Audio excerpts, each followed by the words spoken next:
Hey girl, hey! Welcome and welcome back to Heavenly Zen Designs, where crafting and chaos meet. We mix media art with decor, life, and more. You just never know what we're getting into next. Go grab your coffee and pull up a seat. We got lots to do, people. Lots to do, and even more to talk about. My name is Kelly, and I am so excited you're here. Hey, before we begin, please do me a solid and share this channel with all of our friends. And don't forget to hit that subscribe button and click the bell icon so you too can be the first to know when new videos are released.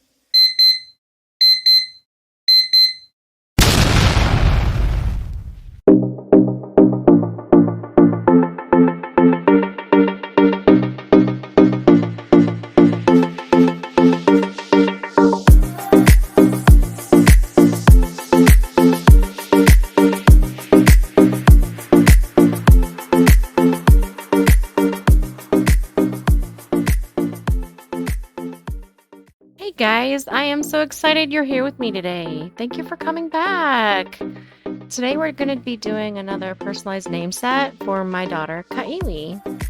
This is the little one. Well, she's not little. She's 15, but she definitely is like her mama. She's a tomboy on the outside and a sweet little country girl on the inside. And she definitely gave me a run for my money making her name set.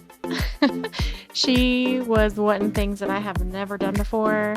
But you know what? In the end, as you saw in the intro, it came out gorgeous. So let's talk about what we did and what we have. So you guys know we have these wooden, actually I don't know that they're wooden, they're more like MDF letters from Michaels. I can make these myself now. This is just a bunch of sets of letters that I had from like 2 years ago. I explained that in the last video. Okay, so we are going to trace these letters on our scrapbook paper, and then we are going to cut these letters out on the inside of the line that we traced, about 3/16 to an 1/8 inch to the inside, if that makes sense. And the reason we are doing this is because Kellie really wanted a white border on hers. She did not want me to fray her scrapbook paper. She wanted it to be as smooth as possible.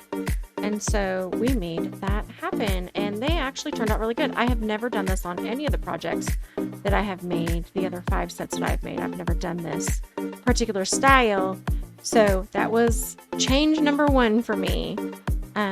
But we did it. We got everything done. They all look really, really good. I don't mean to toot my own horn, you guys, but she did come over and was pretty impressed with my scissor skills. Okay, so now we have all of our wood letters with our scrapbook paper cut out. Here, you guys, I stuck I think it was like a lead holder down because I wanted to show you how her name really is supposed to be spelled. It's K-A''ILI. I get a lot of questions when we're out and about where her name originates from, and Kellie is part Samoan, and that's where her name comes from, and it means deity. So now what we're going to do is Mod Podge our scrapbook paper to our letters. Again, nice thin layer of Mod Podge because we do not want bubbling or oozing. Excess Mod Podge could actually like ruin the look of your project. And just make sure that whenever you're putting your scrapbook paper on there that you're actually pushing it all the way to the edges to give it a good nice seal. Oh, look at my baby. My surprise shorty. My surprise shorty baby, you guys. This is Delaney. She's 20 months old. She's such a joy. I had her way later in life. As you guys know, I've got 6 kids. My oldest will be 24 in September. And I have a 20-year-old, a 15-year-old who we're doing these letters for. Then I have a 10-year-old and a 6-year-old and a surprise shorty.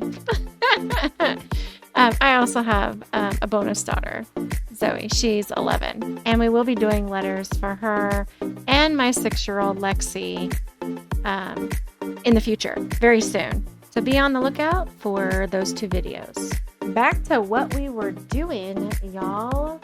We are Mod Podging down our scrapbook paper on all of our letters. Again, making sure that we are pushing the scrapbook paper down and pushing off all the way to the edges so we can seal that edge. Because then, once that's dry, hopefully there's no bubbles, we're going to come back in and we're going to put Mod Podge on top. And we are going to go all the way from one edge of the actual letter to the other, completely covering the scrapbook paper. Now, I do this technique where I fan my glue, and that's just to try to give it some sort of texture. I actually like it, and you can see the texture once it's dry. And I'm going to show you here on the second eye exactly how I do that. So as you can see, I'm just fanning back and forth, left to right, and then top to bottom. And I do not go back over it because Mod Podge is finicky. It's like if you go over it too much, then it starts to get all gloopy. We don't want that. But did you see the little different lines from the shimmer? That's what we're looking for. I don't want to say that it's a scaly texture because it's not. It just kind of reminds me of like half rainbows back and forth, and they're just all over. So now that all of our letters have been Mod Podged twice, so under the scrapbook paper and over the scrapbook paper, I had Kellie come over and kind of show me what she was wanting. I had her do a little layout herself. She does do that on a couple of these, but I think it's really difficult for the kids to understand that it's okay if your project doesn't end up the way that you thought it would. And I really have tried to tell them, when I first started doing mixed media, I was anxiety ridden. I know crafters can completely understand what I'm saying. You go in with a plan and you come out of it. It is not how it was supposed to be. It does not look like how you thought it was going to look in your head. And it took me a long time to figure out that, you know what? I don't need to go in with a plan. I need to go in with an idea. And also, I pull different things, different materials, textures, etc. And I pull them to the side. I say, I think I want to use this, or that. And if I do, I do. And if I don't, I don't. And my projects end up the way they are meant to be, because I now go in with an idea and allow them to become what they are meant to be. And I think that is the difference. It gives you so much more freedom, because now I've taken the expectation off the table, what I think it should look like. And I'm allowing creativity to flow this way. And I just love it so much better. I do not have all that anxiety that I used to have. The only anxiety that I have now, truly, is trying to finish projects for people and getting this stuff put out. Finish projects, finish orders, finish. You know, man, if you knew how many hats I wore. I'm sure you're probably wearing the same ones, just a different house, right? Okay, Kellie, time to get back on task. What were we doing again? Okay, so back to the video, you guys. I am one that is constantly sidetracked, and I apologize. These are going to be how my videos are, and I hope you'll stick with me. I was going to say there's nothing I can do about it, but there is. But then you wouldn't have the authentic and genuine me if I wasn't sitting here blabbing my head off. Okay, Kellie, hurry up. Your kids are going to be home in 20 minutes. Okay, what are we doing right here? Me and Kellie are putting on our Prima flowers. I was using vellum for the very backgrounds behind all the embellishments. We were using porcelain pieces, metal pieces, plastic looking metal pieces, gems, all those types of things, leaves, etc. And this one in particular, you guys, you will watch me so many times trying to put this Eiffel Tower on the right hand side of that frame, because my child said she wanted it on there, and I was damned and determined to put that on there. I did figure it out, and we got it on, and I'm so excited. It looks so cute. And there are definitely things that I did on her letter set that I have not done on any of the other ones, like cutting the faux metal pieces to be able to layer other embellishments on top of them. And I know I had done it at least twice, maybe 3 times on this L. And then I had this little epiphany, so I went back and I did the same thing on a couple other letters as well. And now we are working on the eyes, and the reason we're working on them kind of sort of together, she laid them out, but honestly, I had gotten ahead of myself, and I really tried to go in order, so that way I know what the letter on the right hand side looks like, so I'm not using the same flowers, doubling the flowers on each letter. I need to have some sort of flow. So say on the K, we've got the white flower. It does have like a print on it, and then there's like the maroon flower. But then on the next one, they're different shades. So I was trying to make sure that we did not duplicate something we've already done. All of that to say, basically, I'm trying to make sure that I have variety. There are these colors on this one. The next one will have different colors, different color, different color, different color. You get my drift. Take a deep breath. My kids are home, which means they're probably going to be making background noise, and I apologize in advance. So back to this letter I. This letter I has a feather scrapbook paper on it, and Ely really wanted to keep that metal key that's up there, that big one to the left. She really wanted to keep that on there, but it just wasn't working for me. Wasn't happening. So she had already cut out feathers from the excess scrapbook paper, and I just glued them onto white watercolor paper, cut them out, and glued them together. And this eye is just about done. So right now I'm writing on the vellum about 1/4 of an inch away from where the embellishments are sitting. And then I'm going to cut that out so the vellum kind of sticks out about 1/4 of an inch past where the embellishments are. And the reason why we're using the vellum, isn't it so pretty? It's so pretty. The reason why we use the vellum is because the K and the second eye, the one I'm working on right now, they have really dark backgrounds. And we just needed something to kind of break up the background, because when you laid the embellishments, the flowers on top of these scrapbook pieces, it was so busy. We needed that middle layer. Gotta have that middle layer. And it makes everything look so much more elegant.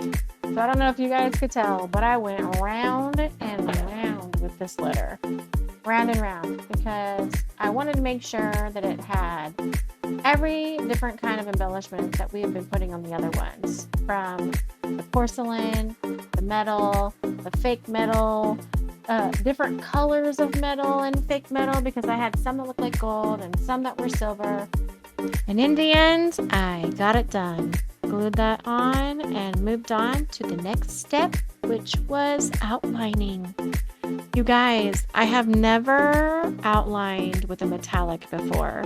And when I say never, what I really mean is I'm not a metallic person. So not many, if any, of my previous projects even have metallic on them. Now, I am a glitter girl, glitterbomb.com. I will glitter something in a heartbeat, and we will get to that in this video. But metallics, gold and silver, no, I don't normally do that. And I was kind of hesitant, but look how pretty they turned out. They are so pretty. I couldn't believe the difference that it made. These letters now stand out more than what they did before. And now, that glitterbomb.com that I was talking about? Well, I'm going to be going in here and I'm going to be putting glitter on different aspects of each letter.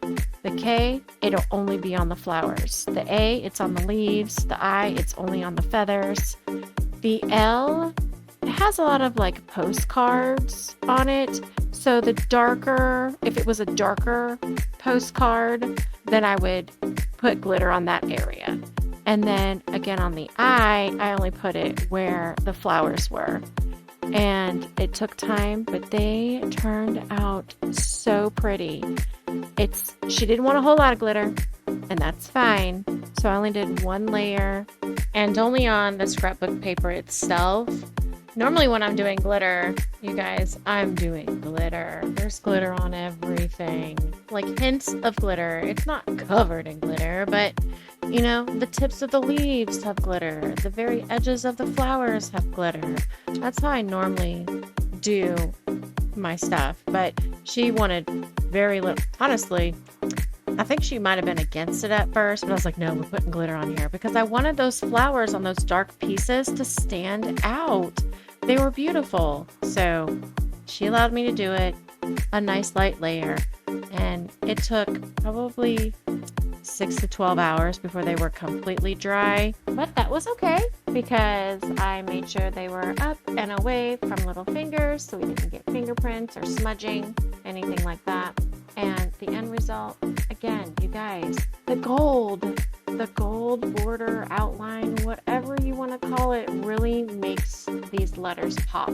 And if it wasn't for Kellie, I would have never done it, y'all. I would have never done it. But I'm so proud of myself. So proud. And she loves them. And here she is pointing out her favorite. Y'all, that is it. What do you think? How do you feel they turned out? Did it meet your expectations? Obviously, you've seen the preview before we started, but are you into that gold metallic? I think I may be now. Well, I hope y'all have enjoyed what we did today. As always, thank you so much for being here. If you have any questions about the process or where I get my supplies, and I didn't put it in the description box, just leave a comment and I'll get back to you. Please do me a solid and share this channel with all of our friends. Don't forget to hit that subscribe button and click the bell icon if you haven't done so already. You can be the first to know when new videos are released. Until next time, guys, craft like crazy, reign in the chaos, live life to the fullest, and I'll meet you right back here in my next video.